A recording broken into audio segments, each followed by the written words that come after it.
ತಮಗೆಲ್ಲ ಗೊತ್ತಿರುವ ಹಾಗೆ ಇವತ್ತು ರಾಜ್ಯ ಸರ್ಕಾರ ಮಾನ್ಯ ನಮ್ಮ ಯಡಿಯೂರಪ್ಪನವರು ಮಂತ್ರಿಗಳಾಗಿದ್ದಾಗ ಮುಖ್ಯಮಂತ್ರಿಗಳಾಗಿದ್ದಾಗ ಹೈನುಗಾರಿಕೆಯನ್ನು ಪ್ರೋತ್ಸಾಹ ಮಾಡುವ ದೃಷ್ಟಿಯಿಂದ ಗುಣಮಟ್ಟದ ಹಾಲನ್ನು ಸರಬರಾಜು ಮಾಡುವಂಥ ರೈತರಿಗೆ ಉತ್ಪಾದಕರಿಗೆ ₹5 ಪ್ರೋತ್ಸಾಹಧನ ಕೊಡ್ತಾ ಇರೋದು ತಮಗೆಲ್ಲ ಗೊತ್ತಿರೋ ವಿಚಾರ. ಅದು ಬಜೆಟಲ್ಲಿ ಕಾಲಕ್ಕೆ ಇಟ್ಕೊಂಡು ಅದನ್ನು ಕೊಡ್ತಾ ಇದ್ದಾರೆ. ಅದರಲ್ಲಿ ಯಾವುದೇ ಇದಿರಲಿಲ್ಲ. ಈ ಮೊನ್ನೆ ಕಾಂಗ್ರೆಸ್ ಸರ್ಕಾರ ಬಂದ ನಂತರ ಇವತ್ತು 7 ತಿಂಗಳಿಂದ ಇಡೀ ರಾಜ್ಯದಲ್ಲಿ 800 ಕೋಟಿ ಹೆಚ್ಚು ಮೇಲ್ಪಟ್ಟು ಹಣನ ಇವತ್ತು ಉತ್ತಮವಾದ ಹಾಲು ಸರಬರಾಜು ಮಾಡಿದಂಥ ಉತ್ಪಾದಕರಿಗೆ ಕೊಡಬೇಕಾಗುತ್ತೆ. ಇದುವರೆಗೂ ಕೂಡ ಅದ್ರ ಬಗ್ಗೆ ಯಾವುದೇ ಥರದ ಚಕಾರ ಎತ್ತಾ ಇಲ್ಲ. ಇವತ್ತು ಮಂಡ್ಯ ಜಿಲ್ಲೆಯಲ್ಲಿ ಇವತ್ತು ಮಂಡ್ಯ ಜಿಲ್ಲೆ ರೈತರು ಇವತ್ತು ಏನಾಗಿದೆ, ಇವತ್ತು ಈ ಬರದ ಪರಿಸ್ಥಿತಿ ಇದ್ದರೂ ಕೂಡ ಉತ್ತಮವಾದ ಹಾಲನ್ನ ಸರಬರಾಜು ಮಾಡ್ತಾ ಇದ್ದಾರೆ.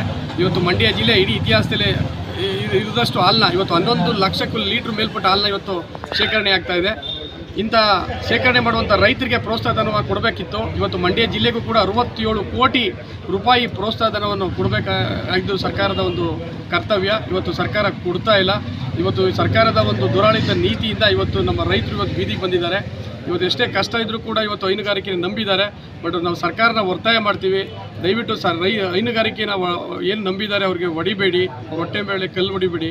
ದಯವಿಟ್ಟು ಏನು ಬಿಡುಗಡೆ ಮಾಡಬೇಕು ಹಣನ ಬಿಡುಗಡೆ ಮಾಡಿ ಅಂತ ಹೇಳ್ತಾ ನಾವು ಸರ್ಕಾರನ ಒತ್ತಾಯ ಮಾಡ್ತೀವಿ.